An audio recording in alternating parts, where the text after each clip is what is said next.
বাংলাদেশের রাজনীতিতে দীর্ঘদিন ধরেই একটি ধারণা প্রচলিত আছে, মুক্তিযুদ্ধের সপক্ষের একমাত্র রাজনৈতিক শক্তি হল আওয়ামী লীগ। আওয়ামী লীগের ঘনিষ্ঠ বুদ্ধিজীবী ও প্রভাবশালী মহল বহু বছর ধরে এই বয়ান প্রতিষ্ঠিত করে এসেছে, কিন্তু তথ্য প্রমাণ খুঁজতে গেলে দেখা যায় ভিন্ন বাস্তবতা, যেই বাস্তবতা মোটেও সরল নয়। বিশেষ করে ক্ষমতায় থাকাকালে বেগম খালেদা জিয়া মুক্তিযুদ্ধ ও মুক্তিযোদ্ধাদের সম্মান রাষ্ট্রীয় পর্যায়ে তুলে ধরতে যে পদক্ষেপ নিয়েছিলেন তার অনেকটাই প্রচারের বাইরে থেকে গেছে। প্রথমবার ক্ষমতায় এসেই ১৯৯২ সালের ১৫ই ফেব্রুয়ারি তিনি খেতাবপ্রাপ্ত সকল মুক্তিযোদ্ধাকে রাষ্ট্রীয়ভাবে পদক প্রদানের উদ্যোগ নেন। কিন্তু তালিকার একজন নারী মুক্তিযোদ্ধাকে সে সময় খুঁজে পাওয়া যাচ্ছিল না, তিনি তারামন বিবি। ১৯৭১ সালে অসীম সাহসিকতা ও অবদানের জন্য ৭ জন বীরশ্রেষ্ঠ, ৬৮ জনকে বীরুত্তম, ১৭৫ জনকে বীর বিক্রম এবং ৪২৬ জনকে বীর প্রতীক খেতাব দেওয়া হয়। এদের মধ্যে মাত্র ৩ জন নারী। সেই ৩ জন নারী হলেন তারামন বিবি, ক্যাপ্টেন সিতারা বেগম ও কাকন বিবি।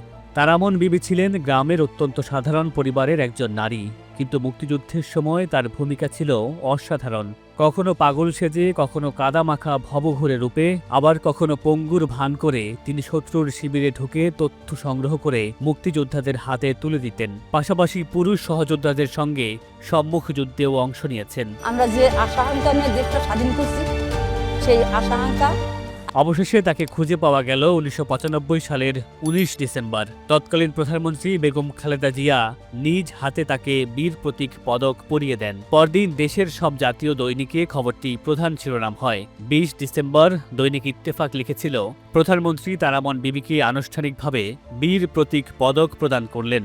সেই অনুষ্ঠানে অসুস্থ তারামন বিবির চিকিৎসার ব্যবস্থা ও আর্থিক সহায়তার নির্দেশও দেন প্রধানমন্ত্রী। বিস্ময়কর হলেও সত্য, স্বাধীনতার ২৪ বছর পর তিনি প্রথম জানতে পারেন যে তিনিও বীর প্রতীক খেতাবপ্রাপ্ত।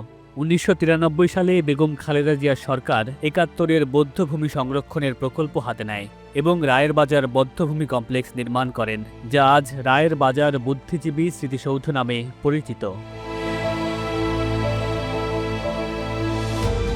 ২০০১ সালে ক্ষমতায় ফিরে তিনি প্রতিষ্ঠা করেন মুক্তিযুদ্ধ বিষয়ক মন্ত্রণালয়, যাতে মুক্তিযোদ্ধাদের রাষ্ট্রীয় সম্মান ও কল্যাণ নিশ্চিত হয় এবং মুক্তিযুদ্ধের চেতনা যেন প্রাতিষ্ঠানিকভাবে সংরক্ষিত থাকে। ২০০২ সালে মুক্তিযোদ্ধাদের ভাতা ৬৬% বৃদ্ধি করা হয়। ২০০৩ সালে প্রয়াত মুক্তিযোদ্ধাদের পরিবারকে রাষ্ট্রীয় অনুদান দেওয়া হয়। একই সময়ে বীরশ্রেষ্ঠদের কবরের পাশে স্মৃতিস্তম্ভ নির্মাণের উদ্যোগ নেওয়া হয়। ২০০৪ সালে খুলনায় বীরশ্রেষ্ঠ মতিউর রহমানের নামে স্টেডিয়াম নির্মাণ করা হয়। সারা দেশেই মুক্তিযোদ্ধাদের নামে সড়ক নামকরণের কাজও এই সরকারের সময় থেকেই শুরু হয়। এরপর ২০০৬ সালে বেগম জিয়ার অনুরোধে পাকিস্তান সরকার বীরশ্রেষ্ঠ মতিউর রহমানের দেহাবশেষ বাংলাদেশে ফিরিয়ে দেয়।